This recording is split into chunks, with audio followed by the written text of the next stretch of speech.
People were afraid to go to court in St. Louis. And it didn't matter what municipality you went to. And there were some municipalities you did not want to go to.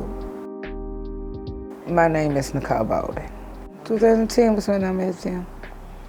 When I met Thomas and Michael, I got pulled over by Ferguson. Didn't do nothing wrong. They took me in.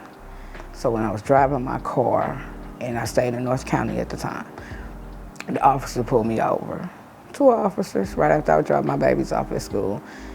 He gave me a lot of tickets. At the time I wasn't working. And that affected my situation. Yeah, a lot of people say, well, you can stop driving if you ain't got the money, you don't have this, but you still gotta look for a job.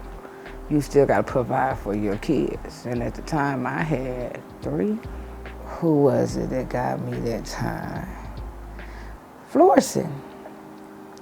Florissant arrested me, and they tried to basically tell me, pay them first, and they'll release me. I'm like, nah, I know well. And that's not how this works. I'm like, nah, I see it. A car that was in front of me did an illegal U-turn, and I ended up clipping them right in the back. So I pulled over to the right. I had insurance, I was good there, but when a police officer came, he was cool. But as soon as he ran my name, his whole vibe changed. He got aggressive. So he was like, well, I need you to call somebody to come get the kids because I got to take you. Aiden was like maybe about 14 months at the time. I called my sister. My sister called a cab. I called Michael. No, I didn't get him on the phone, but I was leaving voicemail after voicemail like, hey, I'm getting picked up, it's Florissant. By the time my sister got there, my kids still saw him when he put me in the car in the back. We went there, had to bounce around. Went to Hazelwood first. No more than 14 hours. I was at Florissant for about 2 days. Hazelwood released me to St. Louis County. St. Louis County took me, had me sitting there for about 3 or 4 days. They had told me, like, if I paid them, I could most likely be released because Forest Hill wouldn't come get me. They gave me that hope for 3 days. They sent me that Saturday. I kept asking about leaving. Kept on giving me hope.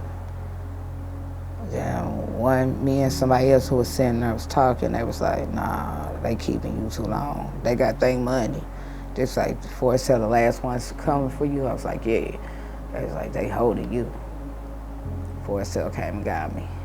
Forest Hill was the big one. Forest Hill was the big one when it finally caught up with me.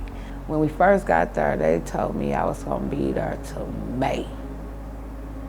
And it was March. Got my whole body shut down. It wasn't that, it was the fact that you think you can hold somebody that long. That long, like it take y'all that long to get me in front of a judge and for traffic tickets? Like the first time the judge asked me about money, he was at 1,000. I was like, I don't have that. I said, sir, I don't have that sitting nowhere. And I said, I know my family ain't coming up with that. He went down to 900, 800. He said, I'll see you in 2 weeks. I wasn't worried because I knew Voss was on his way there. It's just the fact that I didn't expect the judge to pull me up as fast as he did. So I remember I was at St. Louis County. I bounced around for a couple days. Them clothes I had were nasty. So I went to court and there was people behind me that smelled me. I heard them saying something and I tried to act like it wasn't me. The officer at Forest Hill, he took me, he set me back in his car. So the officer was letting me know, like, I gotta take you back. And I was letting him know, like, my lawyer's on his way. Boss came. I told him what had interacted with the judge and I. He went back in. He was able to get the officer to take me back in and put me in a little room to the side. I was in there for maybe about 3 to 5 minutes. By the time he came back, we was walking to the car. And Voss was explaining to me, you gotta go back. He said, but I did get him down. He cried at that officer's car. And he was like, Nicole, I just knew I was gonna get you home. I knew I was gonna get you home.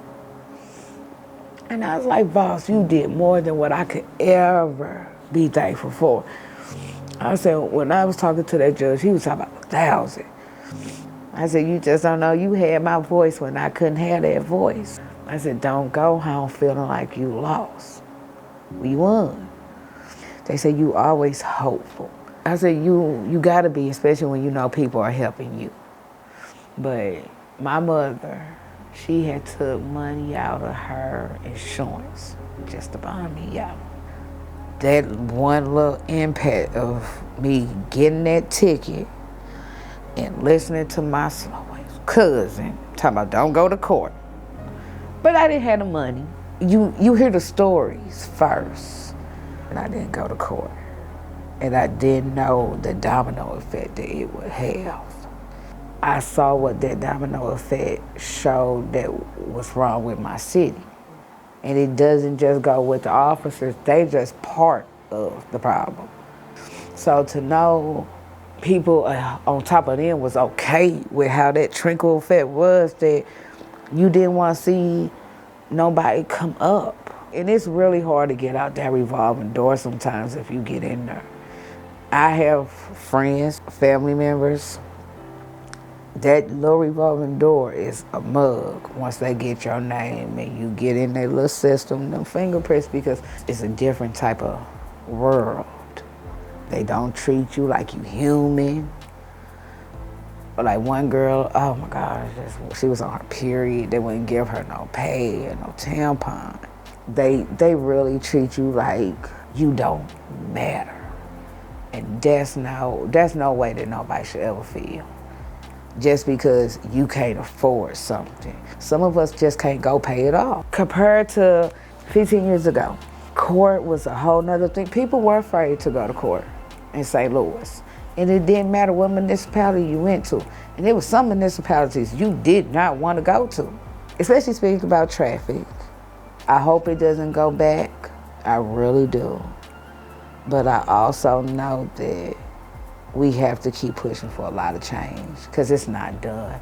Just because you bring something forward, a lot of people forget things. We can't forget about Mike Brown. We can't forget about the injustice when it comes to certain neighborhoods. Everybody deserves a chance to be as comfortable as they want to be in this city. Plus, it's a beautiful city. It really is. It's a beautiful city. This city is a lot. People coming to get all walks of life. This is what makes St. Louis St. Louis.